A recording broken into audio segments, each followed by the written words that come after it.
네, 안녕하세요. 반포 메이저 수학학원 원장 김용호입니다. 오늘 이제 설명회에서는 최상위권의 비밀, 메타인지에 대해서 이제 말씀드리도록 하겠습니다. 최상위권들이 왜 공부를 잘할지에 대해서 되게 궁금하게 연구를 되게 많이 해봤는데 유의미한 차이를 내고 있는 게 메타인지라고 합니다. 그래서 오늘 저는 메타인지에 대해서 말씀을 드릴게요. 그래서 말로만 듣던 메타인지 되게 많이 들었는데 좀 두리뭉실하죠. 그래서 이거를 좀 더 어떤 건지 명확하게 감을 잡으실 수 있게 한번 알려드리고 과연 어떻게 해야지 공부에 이걸 적용할 수 있는지, 그 다음에 저희 학원에서는 어떻게 메타인지를 시스템 내에 녹였는지에 대해서 순서대로 알려드리도록 할게요. 메타인지라는 거는 인지에 관한 인지, 인지에 대한 인지. 메타라는 게 한 차원 위에 높은 이런 거거든요. 그래서 내가 여기에 있으면은 나를 바라보는 또 다른 인지라고 보시면 됩니다.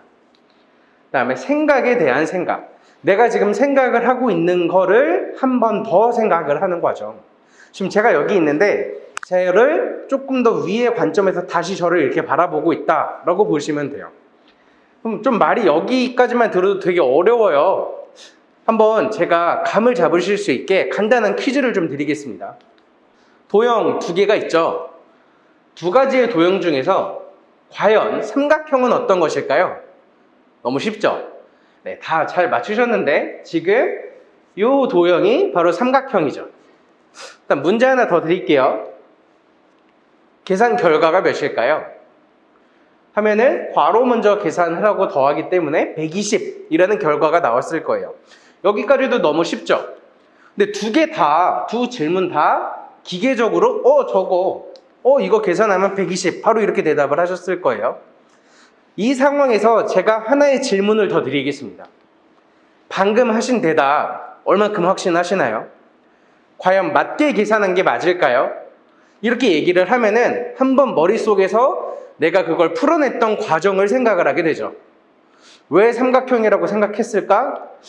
변이 3개니까 삼각형, 저게 삼각형이야. 그 다음에 앞에 계산은 괄호가 있으니까 더하기 먼저 계산을 하고 그 다음에 곱해서 120이라는 결과가 나왔구나. 그래서 120이구나 라고 했을 거예요. 이렇게 내가 대답한 거를 한 번 더 왜 그렇게 했는지를 생각을 하는 것. 이게 쉽게 말해서 생각에 관한 생각, 메타인지라고 생각을 하시면 됩니다. 좀 지금 바로 느낌을 조금씩은 잡으실 수 있겠죠. 그래서 메타인지라는 거는 자기 자신을 한 번 더 바라보는 거예요. 우리가 여기 서 있으면은 뭔가 제3체험 또는 뭐 전지적 작가 시점처럼 또 다른 관점에서 내가 하고 있는 게 정말 맞는지를 계속 관찰하는 과정, 자기 자신을 바라보는 것이라고 생각을 하시면 됩니다. 모든 배우는 것은 메타인지에서부터 출발을 해요. 저는 좀 어렸을 때부터 공부를 되게 잘 했는데 지금 와서 막 이렇게 생각을 해보면은 저는 저를 좀 객관화해서 되게 잘 바라봤던 것 같아요. 메타인지가 좀 훌륭했던 학생이었죠. 내가 뭘 좀 잘하고 내가 뭘 못하고 있는지를 객관적으로 나를 계속 평가하고 그걸 계속 고쳐나가기 때문에 그랬을 거예요. 그래서 모든 배움은 메타인지에서부터 시작을 한다라고 해도 과언이 아닙니다. 여기 연구 결과가 하나 있는데요. 외국이 유명 대학에서 한 건데 공부를 되게 잘하는 학업 성취도가 되게 똑똑한 학생들하고 기억력하고, 단순하게 생각해보면 똑똑한 학생들이 기억력이 되게 좋겠죠. 그래서 상관관계가 어떤 게 있는지 한번 조사를 해봤는데요. 수능 상위 0.1%, 공부 진짜 잘하는 학생이죠. 그 다음에 일반 학생들, 그냥 정규분포에서 가운데쯤 위치하고 있는 학생. 학업 성취도는 확실히 차이가 되게 많이 납니다. 그래서 우리는 실험을 위해서 25개의 단어를 3초 동안 잠깐 보여주고 그 다음에 3분 동안 기억나는 단어들을 쭉 쓰라고 한번 얘기를 했어요. 그러면 정답률은 둘 다 25개를 줬는데 한 8개 정도로 큰 차이가 없었다라고 해요. 생각보다 되게 조금 맞춘 거 아니야? 라고 생각을 하셨을 것 같은데 그러면 둘 다 상위권이나 일반 학생이나 기억력엔 크게 차이가 없네 라고 생각을 할 수 있겠죠. 하지만 이 다음 결과가 중요한데요. 똑같이 한번 물어봤어요. 학생들에게 방금 시험을 봤는데 네가 몇 점일 것 같아? 라고 물어본 거예요. 이거는 상위 0.1% 학생하고 일반 학생들하고 엄청 큰 차이를 발휘해요. 우리가 상위 0.1% 학생들 같은 경우에는 내가 저 한 10점 정도 맞았을 것 같아요. 그래서 실제 10점의 결과가 나오고, 좀 잘 쓰는 학생들 같은 경우에는 저 한 15개 정도 알고 있을 것 같아요 라고 말을 하면서 15개의 답을 정확하게 적어요. 근데 일반 학생들 같은 경우에는 저 한 15개를 알고 있는 것 같아요 그러면서 정답은 한 6, 7개 맞추기도 하고, 저 한 4개밖에 모르는 것 같아요 라고 말하면서 한 8개, 9개의 정답을 쓰기도 합니다. 이게 과연 무슨 차이가 있을까요? 내가 아는 거랑 모르는 거랑 정확하게 구별을 할 수 있다라는 뜻이에요. 되게 중요한 말인데, 아는 것이 없으면 모르는 것이 없다라는 말이 있죠. 들어보셨죠? 우리가 이런 그래프가 있어요. 더닝-크루거 효과라고 하는 건데, 우리가 되게 이쪽 가로축이 전문가, 내가 아는 게 많은 쪽, 그 다음에 왼쪽으로 갈수록 아는 게 없는 거고, 그 다음에 이 높이는 자신감을 해당해요. 뭐 첫 번째 여기 보시면 알겠지만 처음엔 자신감이 엄청 뛰어납니다. 내가 하나도 모르다가 조금씩 알기 시작하면서부터 자신감이 막 엄청 늘어나거든요.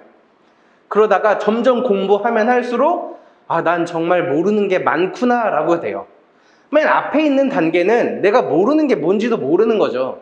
그렇기 때문에 난 되게 다 알아 라고 생각을 하는 거고, 조금씩 알면 알수록 내가 모르는 게 정말 많구나 라는 걸 알게 되면서 자신감이 조금씩 떨어지다가 점점 노력에 따라서 자신감을 다시 회복하게 됩니다.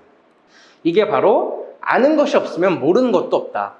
내가 모르는 게 없기 때문에 되게 자신감이 넘쳤던 거고, 내가 어떤 걸 모르는지 정확하게 파악을 해서 현실 자각을 하고 그때부터 모르는 걸 차근차근 채워나가야 된다라는 얘기예요. 그래서 보시면은 아는 것도 당연히 중요하고 모르는 것도 되게 중요합니다. 공부에 관해서는 둘 다 너무나도 중요한데, 아는 것이 있어야지 모르는 게 있다라고 생각을 하시면 되고, 내가 무엇을 알고 무엇을 모르는지를 조금 더 객관적으로 나를 판단해 줄 수 있는 그 과정이 메타인지라고 생각을 하시면 됩니다.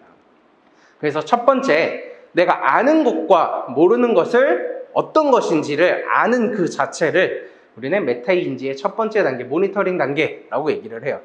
나 스스로를 객관적이게 다시 보는 과정이죠. 우리가 남을 봐줄 때는 되게 잘 보여요. 남을 참견할 때, 너 이거 이렇게 하면 네 잘 모르고 있네 라는 건 되게 잘 보이는데, 나 자신을 객관적으로 보는 건 되게 안 되거든요. 그래서 그런 과정을 좀 끊임없이 생각을 해야 되는 연습이 필요합니다. 그래서 모른다는 거를 우리가 알았어요. 메타인지를 잘 활용을 해서 나는 이거를 알고 이걸 모르는구나. 그럼 모르는 걸 알면 도대체 뭐가 좋을까라고 고민을 하실 수가 있는데, 해결할 수 있는 방안을 찾기 시작해요. 이게 사람의 본능이 어쩔 수 없거든요. 내가 이걸 모르네? 그럼 이거를 모르는 걸 어떻게 해결할까 하면서 이게 고민을 하게 되고, 그 고민하는 과정 하나하나가 공부가 되기 시작을 하는 겁니다. 따라서 모르는 것을 아는 것이 정말 중요하다라는 것을 말씀드리게요. 또 모니터링, 내가 뭘 알고 뭘 모르는지에 실패하는 가장 큰 몇 가지 대표적인 이유를 말씀을 드릴 건데, 첫 번째는 본인이 틀렸다는 걸 모르는 거예요. 내가 수학 문제로 예시를 드릴게요. 수학 문제를 푸는데 채점을 안 했어요. 객관적으로 내가 뭘 알고 있고 뭘 모르고 있는지 당연히 모르게 되겠죠. 그래서 본인이 틀리는 걸 모르면 당연히 메타인지가 발휘가 안 됩니다. 두 번째는 내가 틀린 건 알았어요. 채점을 하기는 했는데 인정하기가 싫은 거죠. 이게 대부분 많은 학생들에서 발휘를 하는데, 저 다 아는데 실수로 틀렸어요. 이게 두 번째 단계에 해당해요. 사실 저희가 이제 전문가적 입장에서 학생들이 시험 보고 시험지 리뷰를 하다 보면 사실 몰라서 틀린 거거든요. 근데 학생들은 다 공통적으로 이거 너무 당연히 아는 건데 실수로 틀렸어요 라고 얘기를 해요. 이게 내가 틀린 거는 알고 있지만 인정하기 싫은 상태예요. 그래서 넌 정말 틀린 거다라는 거를 좀 인정할 수 있는 과정이 되게 필요합니다. 그래서 제가 학생들한테 되게 엄청 자주 강조를 하는 게 뭐냐면, 계산 실수했다라고 말하지 말아라 라고 얘기를 해요. 계산이 틀린 거다라고 얘기를 하거든요. 실수라고 말을 하면 내가 언제든 다시 풀면 다시 맞출 수 있어 라는 근거 없는 자신감을 갖게 돼요. 그러면 당연히 내가 노력을 안 하게 되겠죠. 근데 계산이 틀렸구나 라고 본인이 인지하는 순간 아, 나는 계산이 틀리니까 계산을 꼼꼼하게 해야겠다라는 생각을 하면서 그에 맞는 해결 방안을 스스로 찾게 됩니다. 그래서 인정을 시키는 게 내가 틀렸구나라는 거를 인정시키는 게 되게 중요한 과정이에요. 그다음에 세 번째, 모른다고 인정하기가 싫은 경우예요. 이건 이제 배우는 과정에서 되게 많이 일어나게 되는데 내가 뭘 처음 배웠어요. 근데 선생님한테 설명을 듣고 그걸 내 자리 가서 풀어보는데 뭔가 잘 안 돼. 그러면 다시 가지고 와서 물어봐도 언제든 친절하게 계속 알려줄 수 있는 상황이 돼야 되는데 학생들이 한두 번씩 그런 상황을 못 겪게 되거나 또는 좀 너무 바쁘거나 막 이런 학원들에서 너 이것도 알려줬는데 아직도 몰라? 이런 얘기를 한두 번 듣게 되면 내가 모른다고 인정하기가 창피해져요. 그래서 나는 모르는 걸 알고 있는데 이걸 누구한테 얘기하고 누구한테 말하기 너무 창피해서 그대로 숨기게 되는 거죠. 그러면 당연하겠지만 메타인지가 발휘가 안 되고 계속 공부가 안 되게 됩니다. 그럼 이렇게 우리가 되는 것들을 공부에 과연 어떻게 적용을 해야 되는지에 대해서 한 번 더 말씀을 드릴게요. 내가 아는 것을 적어보는 과정이 정말 중요합니다. 어떤 수학에 대해서 처음 배웠으면 이 개념을 한번 적어보는 게 되게 중요해요. 근데 이 적는 게 보통 판서식 학원에서 판서를 선생님이 이쁘게 되게 잘 논리정연하게 정리를 해주고 그걸 그대로 옮겨 쓰는 과정은 생각보다 효율적이지 못해요. 그래서 판서 필기를 그대로 옮겨 적는 것은 사실 암기지 이해의 영역이 아니거든요. 어떤 게 중요하냐면 이해한 개념을 본인만의 문장과 단어로 표현을 해서 적는 게 되게 중요합니다. 그래서 우리가 한번 생각을 해볼게요. 예시로 어떤 하나의 단어를 설명을 할 때 그걸 저희가 사전적 단어로 외우고 있진 않죠. 언제나 똑같은 답을 계속하는 건 아니고 그 정확한 뉘앙스를 가지고 표현은 조금씩 사람마다 달라질 수도 있잖아요. 수학에서도 그 개념이 거의 비슷하게 적용이 됩니다. 우리가 토시 하나 다르지 않고 그 개념을 외우는 게 중요한 것이 아니라 내가 이걸 말로 표현하고 남들에게 설명할 수 있는 그 과정이 제일 필요해요. 그러기 위해서 배치 테스트를 봐야 돼요. 저희 학원에서도 이제 학생들하고 1대1 수업을 하면서 처음 진도 나가는 과정 또는 복습하는데 어려워하는 과정은 개념 설명을 다시 해주거든요. 그럼 저랑 같이 개념 설명을 제가 한 번 더 다시 해주고 학생이 자리에 돌아가서 그 개념서의 개념들을 한 번 더 읽어보고 그 다음에 개념 노트에 한 번 더 본인이 이해한 문장으로 다시 정리를 하게 됩니다. 그렇게 정리를 한 거를 다시 저한테 가지고 와서 제가 한 번 더 체크를 해주고 잘못된 부분, 오개념이 있으면 잡아주고 빠지거나 좀 필요 없는 부분들이 있으면 빼고 넣고를 조절해 주면서 본인만의 개념 노트를 완성시켜 주는 거예요. 그런 과정이야말로 내가 아는 것을 정확하게 판단하게 되겠죠. 이 과정에서 나만의 본인 노트를 한번 적어봤는데 그 다음에 문제집에 있는 그 개념과 한번 비교를 해보는 거죠. 이건 나는 몰랐구나. 이건 내가 기억을 하지 못했구나. 이러는 과정에서 내가 모르는 거를 발견하게 되고 그 과정에서 그 부분만 조금 더 공부를 하면서 채워나가는 게 굉장히 중요합니다. 그래서 개념 배치 테스트라는 거를 통해서 메타인지를 좀 자연스럽게 계속 발휘할 수 있게 해줘야 돼요. 두 번째는 내가 모르는 거, 아는 거를 판단할 수 있는 게 테스트를 되게 많이 보는 게 정말 중요합니다. 이 부분은 뒤에 학원 시스템에서 한 번 더 말씀을 드리도록 하겠습니다. 그래서 가장 한 번 더 강조하겠지만 이해한 수학의 개념을 본인만의 문장과 단어로 표현해서 한번 적어보는 것. 그리고 그 적은 것을 선생님 또는 친구에게 한 번 더 설명을 하는 과정. 이 과정이 정말 필요하다. 이게 항상 중요하게 얘기 많이 하는 수학에서의 개념입니다. 두 번째는 오늘 공부한 것을 스스로 한번 점검해 보는 과정이 정말 필요해요. 어떤 공부를 어떻게 점검을 하냐라는 얘기는 학습 내용을 점검하는 것도 물론 있겠지만 공부 방법을 점검하는 것도 엄청나게 중요합니다. 대부분 학생들의 학습 플래너 쓰면서도 공부 많이 하는데 저희도 이제 플래너의 검사도 계속 해주거든요. 적어가지고 온 학습 플래너를 보면 물론 계획도 있고 내가 실행했던 공부의 내용을 적는 것도 있는데 이 공부 방법을 점검하는 학생들은 거의 없어요. 아까 제가 말씀드렸죠. 초반에 저를 전지적 작가 시점에서 바라보고 네가 정말 그렇게 하고 있는 게 맞아 라고 계속 되물어야 되거든요. 그러면 공부 방법 또한 계속 그렇게 체크를 해야 돼요. 나는 지금 오늘 이런 내용을 이런 방법으로 공부를 했는데 이 방법이 과연 나에게 효율적이었는지라는 것을 체크를 해야 됩니다. 그래서 학습 내용을 점검함에 있어 플러스 공부 방법 또한 점검을 해야 된다. 그래서 플래너를 같이 학생들이 대부분 잘 적고 있으면 그 옆에 오늘 공부한 방법이 효율적이었는지 아닌지를 같이 표시를 해놔야 돼요. 또 오늘의 공부를 끝나고 이제 점검을 할 때 오늘 내가 한 공부가 나한테 효율적이었나? 라는 걸 고민을 하게 되는 거죠. 그냥 계속 문제만 계속 풀었어요. 근데 끝나고 내가 체크를 해봤을 때 내가 개념도 모르는 상태에서 너무 문제만 푼 것 같다. 이런 식으로 체크가 된다든지 내가 개념 공부만 오늘 엄청 많이 했는데 사실 이 부분은 내가 좀 너무 잘 알고 있는데 내가 모르는 건 이 부분이 아니었네. 이런 방법으로 효율적이었나 아니었나 오늘 내가 공부한 방법을 체크를 해야 됩니다. 그다음 두 번째는 오늘 내가 공부한 것들 중에서 어느 부분이 아쉬웠지라는 것까지 체크를 하면 더욱 좋죠. 이런 방법으로 공부했는데 이게 조금 아쉬웠다. 그럼 내일은 수정해서 이렇게 공부를 해봐야지. 이렇게 나를 좀 객관화해서 바라보고 계속 수정을 해서 나에게 정말 잘 맞는 공부 방법으로 하는 게 중요합니다. 다음번에 이렇게 공부하면 더 좋겠다라는 생각으로 메타인지를 발휘해서 내가 효율적이게 그리고 아는 부분 모르는 부분을 잘 구별해가면서 공부를 해야 된다라고 말씀을 드려요.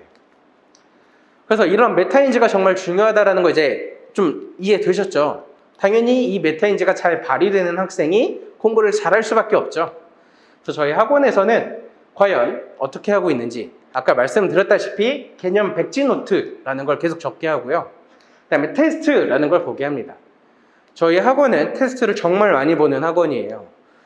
테스트 같은 경우가 뭐 단원별, 난이도별, 과정별 또는 이제 문제집 뭐 교과서 베이스인지 시중 문제 베이스인지 모의고사 베이스인지 등등 되게 다양하게 구비가 되어 있거든요.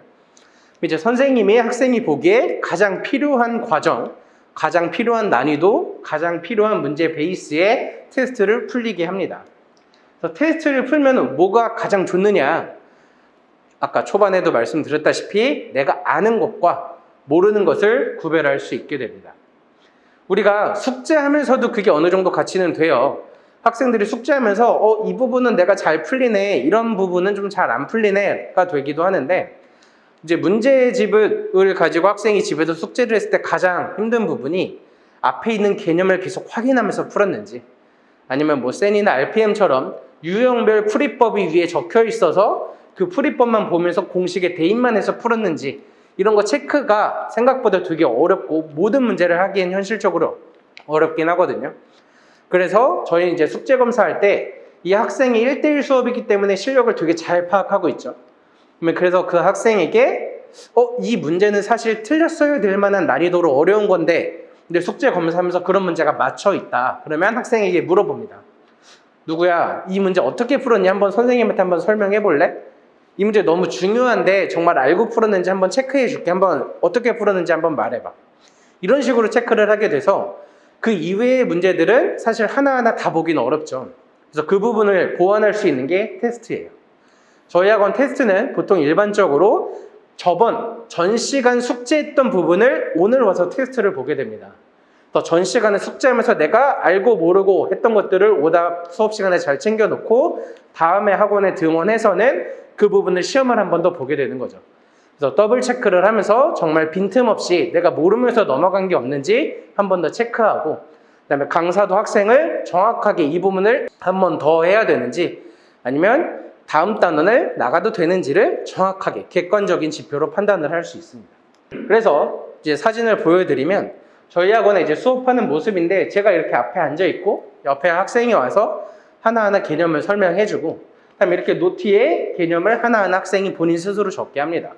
적을 때 뭐 이런 부분은 좀 필요 없으니까 이렇게 별표도 같이 쳐주기도 하고 중요한 부분은 별표도 치고 그다음에 좀 필요 없는 부분이나 잘못된 부분은 고쳐주기도 하면서 이렇게 본인만의 개념을 정립하는 게 되게 중요합니다. 그 다음에 아까 말씀드렸다시피 되게 다양한 테스트. 되게 테스트가 아까 단원별, 문제집 베이스별, 난이도별 엄청 많기 때문에 저희 기출문제 또한 학생들한테 꾸준히 풀리면서 객관적으로 학생을 되게 바라볼 수 있고 그에 맞춰서 진정한 1대1 개별 맞춤 수업을 진행하고 있습니다. 테스트는 객관적인 지표고 이거를 테스트 점수로 어머님께도 같이 알려드리면서 이 학생이 지금 이 부분이 잘 되어 있다. 한 번 더 봐야 된다. 또는 복습을 꼭 해야 된다. 이런 식으로 진도를 조절하는데 활용하는 지표로 쓰고 있습니다. 다음에 개별 맞춤 수업이죠. 개별 맞춤 수업의 이제 가장 큰 장점이 내가 아는 것, 모르는 것을 정확하게 그 부분부터 채워나갈 수 있는 건데 한번 예시를 들어볼게요. 미로인데 이런 미로 같은 경우 풀기 되게 쉽죠. 눈으로도 되게 잘 풀리죠. 이렇게 탈출하면 될 거예요. 이게 초등학교 수학입니다. 학생들이 눈으로만 풀죠.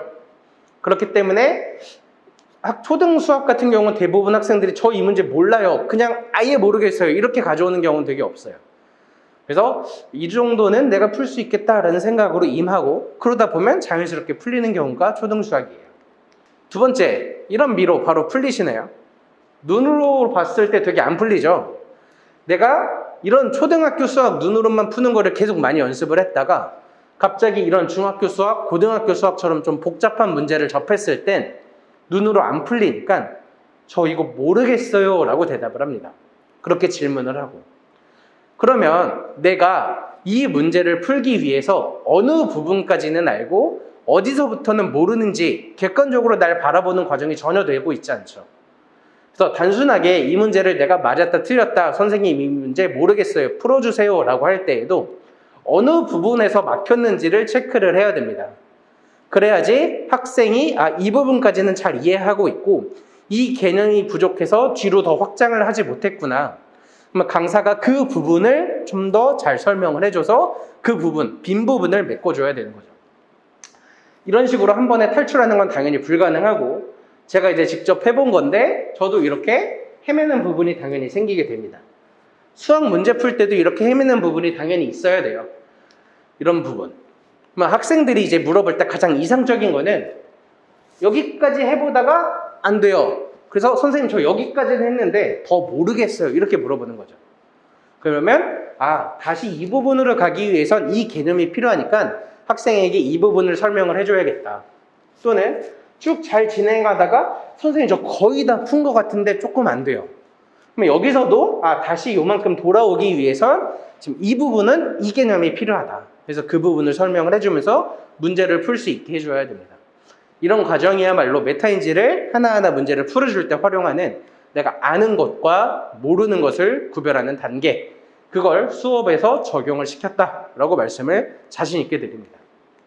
그래서 선생님 3번 모르겠어요. 그냥 바로 물어보는 건 그냥 보자마자 이거 난 못해 라고 물어보는 거예요. 이렇게 하면 저는 학생들한테 절대 문제 안 풀어주거든요. 어디까지는 할 수 있겠어? 라고 꼭 물어봐요. 그러면 그 부분까지 학생들한테 맡기고 거기서 막혀있는 부분부터 설명을 해줘야 돼요. 그래야지 내가 아는 것, 모르는 것이 구별되면서 나는 이 부분이 부족해서 이걸 못 풀었구나 라는 걸 한 번 더 인지하게 되고 그 부분을 채워나감으로써 다음엔 조금 더 발전되게 됩니다. 그래서 저희가 이제 항상 강조하는 거는 선생님 3번 여기까지는 잘 풀리는데 더 이상은 잘 안 풀려요. 그 다음에 안 돼요. 이렇게 질문하도록 계속 유도를 많이 해요. 처음엔 되게 어려워해요. 대부분 학생들이 그냥 문제 숙제 검사하다 보면 식 한 줄 적혀 있지 않고 별표 쳐져 있는 경우가 되게 많습니다. 물어보면 그냥 모르겠대요. 근데 사실 문제를 딱 읽고 내가 이걸 풀 수 있다, 풀 수 없다라고 판단하는 정도의 레벨은 엄청 상위 레벨이거든요. 일반 학생이 절대 그런 레벨을 달성해서 그냥 모르겠다, 이건 난 못 푸는 거다라고 판단하지 않았어요. 그냥 너무 복잡해 보이고 한눈에 풀이가 끝까지 생각이 안 나니까 그냥 모르겠다라고 하는 거예요. 내가 할 수 있는 단계까지는 꼭 진행을 시키고 거기서부터 빈 부분을 채워나가는 수업이 필요합니다. 그게 저희 학원에서 가장 많이 강조하는 1:1 개별 맞춤 수업이고 1:1 학생에게 바로바로 알려주는 개념 설명입니다. 그래서 이런 과정을 선생님이 학생과 계속 대화를 통해서 잡아내고 그 부분을 메꿔주는 과정, 이게 메타인지를 저희 메이저의 시스템에 자연스럽게 녹였다라고 말씀을 드릴게요. 그래서 학생 실력에 맞춰서 필요한 부분을 파악해서 모르는 부분을 파악해서 개별 맞춤 수업을 한다. 이게 저희 학원의 시스템입니다. 끝내면서 이제 몇 가지 좀 더 말씀을 드릴 건데 이제 관심이라는 게 되게 중요해요.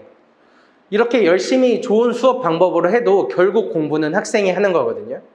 학생이 공부를 잘 하게 하기 위해선 관심이 정말 중요합니다.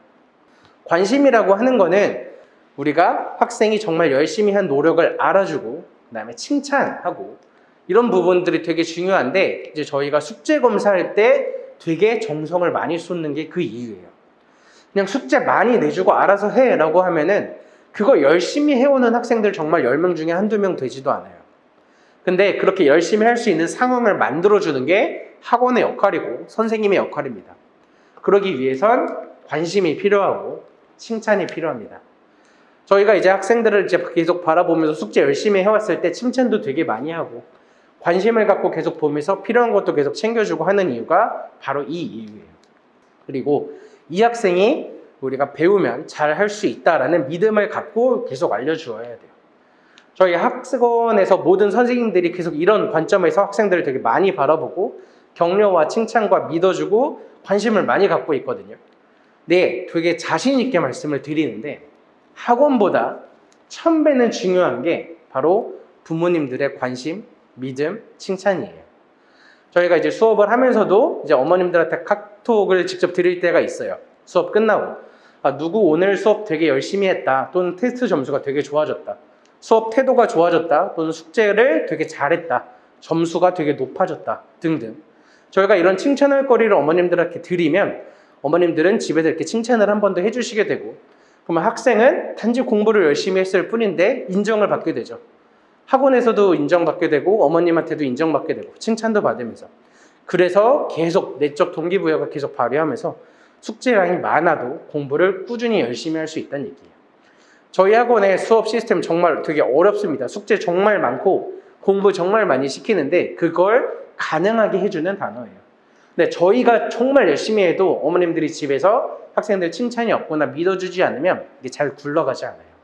그래서 학생들 잘 믿어주면서 관심 있게 봐주시고 칭찬도 많이 해주시고 그다음에 믿어주셨으면 학생들은 정말 재량껏 자기의 실력을 많이 발휘하고 많은 발전을 할 것이라고 생각합니다. 이제 설명이 끝나면서 제가 항상 많이 말씀을 드리는 거예요. 오늘 한 번 더 강조해 드릴게요. 열심히 공부하는 우리 학생들 안쓰럽게 쳐다보지 말아주셨으면 좋겠어요. 안쓰럽게 쳐다보면 학생들도 그 눈빛을 당연히 알거든요. 엄마랑 아빠가 날 되게 안쓰럽게 쳐다본다. 그러면 학생들의 속마음은 내가 이렇게까지 할 필요가 없는데 하고 있나? 내가 정말 더 오버해서 너무 열심히 하는 건 아닌가? 이런 생각을 하게 돼요. 그래서 안쓰럽게 쳐다보는 게 아니라 너 되게 잘하고 있어. 정말 잘하는구나. 응원도 해주고 대단해 라는 칭찬도 많이 해주시는 게 공부를 꾸준히 계속 열심히 할 수 있게 하는 방법입니다. 한 번 더 강조를 드리면서 오늘 설명에 여기까지 마치도록 하겠습니다. 네, 감사합니다.